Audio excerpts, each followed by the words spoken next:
Bonjour, bienvenue à toutes et à tous, merci de me retrouver pour ce nouveau numéro de l'œil du cyclone. Alors aujourd'hui dans l'œil du cyclone, on va voir tout ce qui concerne les objectifs. Alors pas tous les objectifs, parce que si on prend par exemple la marque Nikon, il en existe des milliers.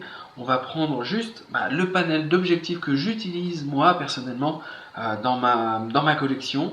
Voilà, lorsque j'ai à faire des portraits, lorsque j'ai à faire des paysages, que ce soit en grand angle ou pas, ou que ça soit de la macro, j'ai devant vous, vraiment devant moi, tous les objectifs. Ils vont me servir pour tel ou tel type de photographie. Alors il y en a 1, 2, 3, 4, 5, 6, 7, 8, 9, voilà, et tous les 9 ont vraiment une fonction bien spéciale qui va être attribuée par exemple au portrait, au paysage à la macro, et on va revenir au portrait, et vous allez voir que ce soit du téléobjectif ou de la prime lens. Alors prime lens, ça va être des focales fixes, des focales qui vont vous donner un angle précis, et ça va être à vous d'avancer ou de reculer selon le cadre que vous voulez, selon la photo, le type de photo que vous voulez, si c'est du portrait ou du paysage. Voilà. Donc en parlant de portrait, on va commencer en focale fixe. On va commencer par un Nikon. Donc ça va être un 50 mm en focale fixe. Donc avec cette focale de 50 mm, vous allez être donc fixe, comme son nom l'indique, et vous avez une ouverture sur celui-là constante également de 1.8, c'est-à-dire que vous êtes toujours à 1.8. Alors vous pouvez changer évidemment l'ouverture avec votre boîtier, mais par contre la focale elle ne changera pas, vous serez toujours à 50. Ce type d'objectif, donc chez Nikon, va vous offrir un flou au niveau du décor si vous voulez faire un portrait, puisque cet appareil donc c'est un 50 mm en plein format. Si vous passez sur un format CMOS de capteur qui va être de 1.6, il faudra multiplier 50 par 1.6 qui va vous donner une équivalence en focale de 80 mm. Alors 80 mm, il faut savoir que pour les portraits, c'est pas si mal, parce que vous avez vraiment, vous réduisez, vous rendez votre cadre très étroit au niveau de l'angle de vision. Et pour 80 mm en focale avec une ouverture de 1.6, vous allez avoir un décor flou et une netteté sur votre sujet assez bonne. Cet objectif n'est pas si cher. J'ai réussi à l'obtenir, je pense, pour 50 €, je crois, d'occasion évidemment. C'est des objectifs qui étaient utilisés sur des appareils argentiques, donc on peut l'utiliser sans problème sur des pleins formats, puisque les pleins formats qui ont une taille au niveau du capteur de 24-36, donc format 1, avec un ratio de 1, je veux dire, vous pouvez utiliser, c'est ça qui est bien, vous pouvez utiliser des objectifs qui étaient également utilisés sous l'ère de l'analogue, sous l'ère de l'argentique, qui est toujours d'actualité de nos jours évidemment. Donc voilà pour mon premier, donc ça on va appeler prime lens en anglais, si vous parlez anglais, ou si vous allez sur des sites internet où vous allez voir quels sont vous avez prime lens et téléobjectif, où vous avez un éventail de focales. Là vous n'avez qu'une seule focale, donc en l'occurrence 50 mm. Donc voilà chez Nikon. On passe maintenant chez Sigma avec ce 35-70. Alors l'appareil 35-70 pour un plein format, mais si vous êtes avec un capteur CMOS, le 35 va se transformer en 56 mm, et le 70, vous allez obtenir une valeur de 112. Là, l'ouverture, on n'est pas à 1.8, on n'est pas à 2, on est à 3.5 en maximum ouverture. Donc dès que vous êtes à 35, vous êtes à 3.5, et dès que vous allez passer progressivement jusqu'à 70 mm, donc pour un capteur avec un ratio de 1, et 112 pour un capteur avec un ratio de 1.6, et là vous allez vous retrouver avec une ouverture de 4.5, donc vous allez perdre de la lumière. Il faudra augmenter évidemment les ISO.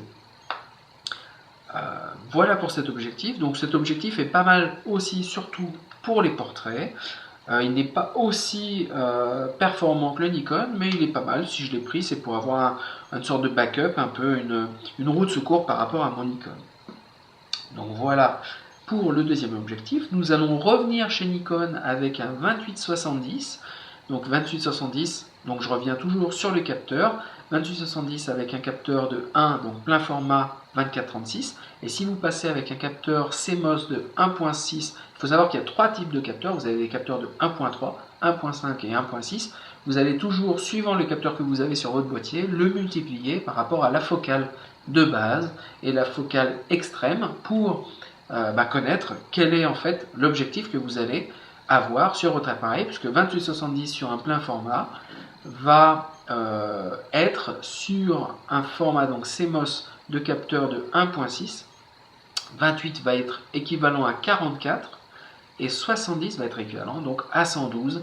Là également pareil, vous avez un très bon piquet sur ce genre d'objectif. Vous avez un bon éventail de focales pour faire les portraits avec ce genre d'objectif. Et je l'utilise surtout pour les portraits. Alors pour les portraits américains, donc qui se situent au-dessus de la taille, ou pour les portraits rapprochés, vraiment il reste assez versatile. 28-70 reste assez versatile. Alors vous avez donc sur ce genre d'objectif ou sur tous les objectifs que vous allez voir, vous avez donc 28-70 ou d'autres chiffres, donc ça c'est la focale, et en dessous vous avez 3.5, 4.5, là ça va être l'ouverture. Alors je reviens sur le Nikon, vous avez 50 mm et 2.8, vous n'avez pas d'autres chiffres puisque là la focale comme l'ouverture sont fixes. Vous pouvez toujours changer l'ouverture avec votre boîtier, mais vous avez une focale fixe comme l'ouverture. Donc maintenant on va passer à un type d'objectif qui est assez couru et assez sympa d'utiliser, mais très difficile en même temps, parce que c'est un grand angle et il va vous offrir, alors celui-là c'est un 10-24, 10-24 va vous offrir un angle de vision qui va dépasser les 100 degrés. Et là, avec ce type d'objectif, tout ce que vous allez avoir dans la visée va être très loin, très éloigné et tout petit. Alors beaucoup de personnes achètent un grand angle en disant ça va être super chouette, je vais faire des photos magnifiques, mais voilà, vous vous retrouvez tout de suite déçu par l'effet que ça peut rendre. Donc c'est difficile à manier et je vous montrerai dans différents épisodes à l'avenir comment utiliser votre grand angle au meilleur de sa forme avec toutes ses capacités. Donc là, l'ouverture, pareil que celui qu'on vient de voir avant, c'est un 3.5, 4.5. Donc 10, 24, 10, 24, c'est pour un plein format, donc avec un ratio de 1. Et si on passe toujours pareil, avec un capteur de 1.6, 10 va se retrouver être l'équivalent de 16 mm, et 24 va se retrouver être l'équivalent de, je dirais, entre 30 et 40. Voilà, donc de 10 on passe à 16, on perd pas beaucoup, mais on n'est pas aussi performant que si on l'avait sur par exemple un capteur plein format, mais cet objectif en même temps n'est pas taillé pour le plein format. Donc lorsque vous allez le placer et lorsque vous allez arriver sur la focale de 10, vous allez avoir tout autour de votre visée un cercle noir qui va commencer à apparaître, pour la simple bonne raison que l'arrière de l'objectif n'est pas vraiment taillé, donc n'est pas aussi large que le capteur, et du coup vous voyez un vignettage au niveau du capteur. C'est pas que c'est gênant, mais il faut essayer de jongler, donc vous perdez encore un peu plus. Vous n'êtes pas à 16, vous êtes je dirais à 18, pratiquement 20, donc c'est pas l'idéal. Bon, là c'est un Tamron. Encore moins idéal, c'est que sur tout le tour de votre image, lorsque vous prenez une photo avec, si vous allez voir sur les côtés, vous avez des aberrations chromatiques et vous avez également des déformations au niveau de la netteté.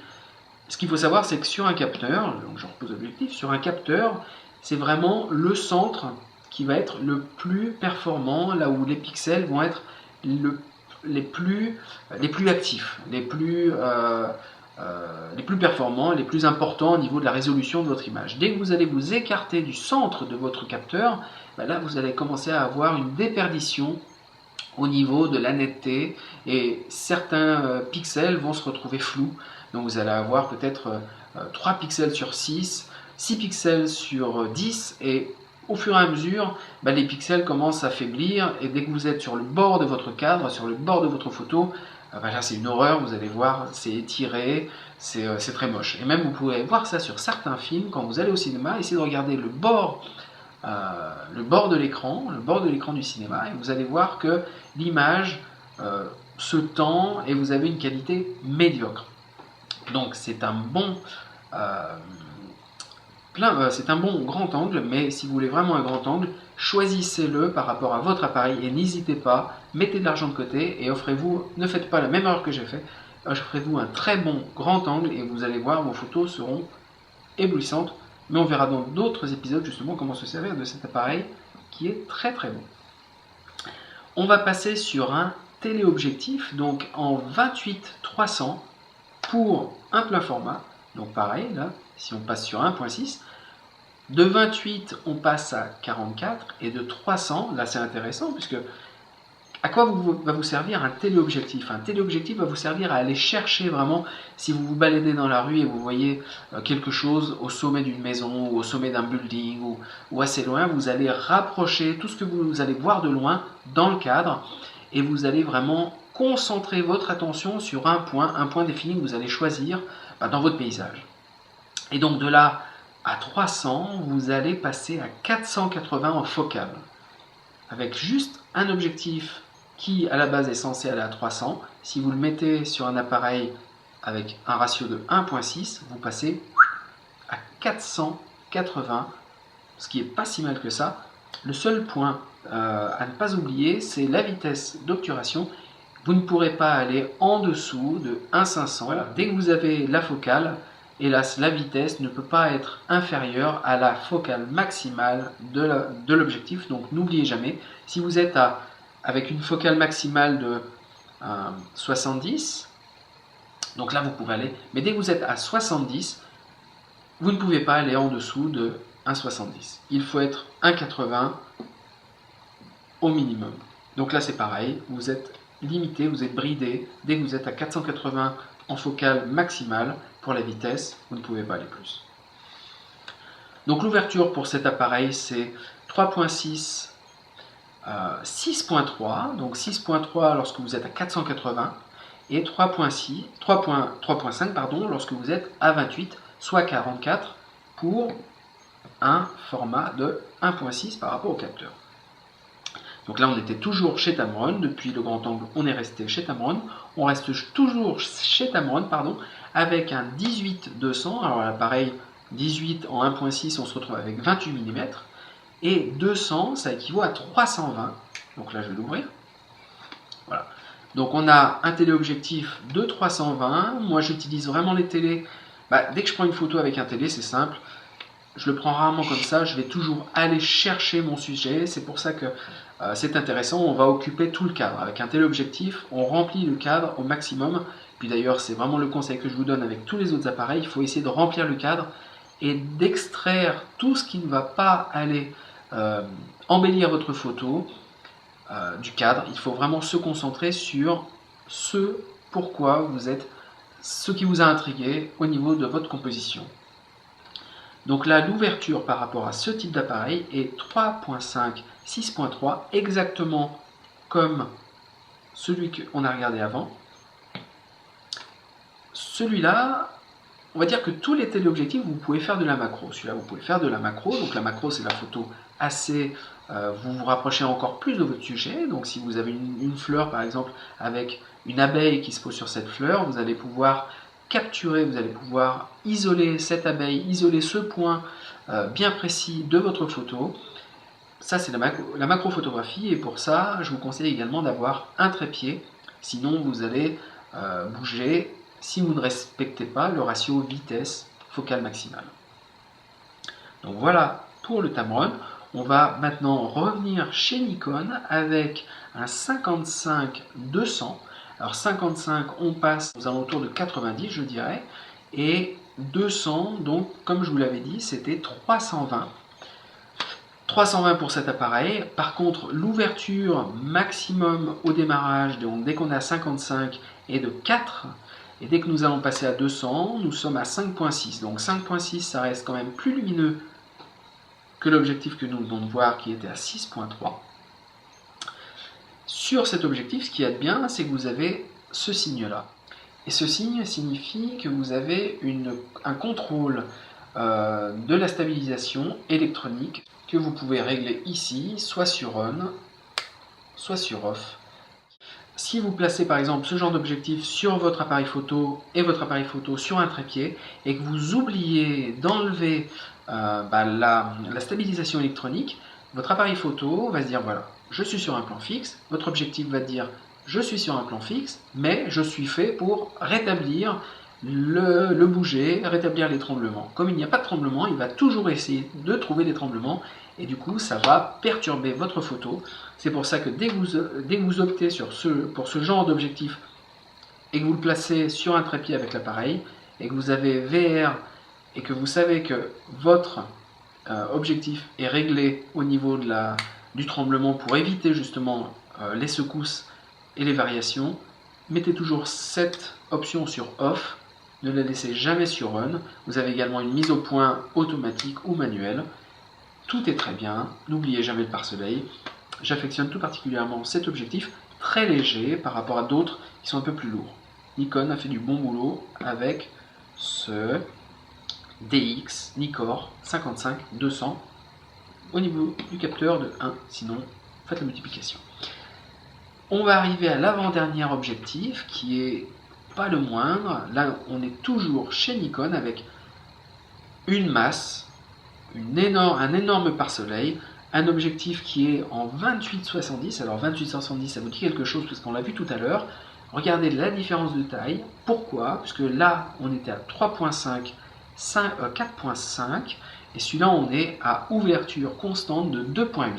C'est-à-dire que vous pouvez prendre une photo à 50, à 28, à 70 ou entre 28 et 70, vous avez toujours cette ouverture de 2.8 qui est là. Donc pour les portraits, pour avoir un beau flou, c'est vraiment l'objectif que j'utilise, sans conteste.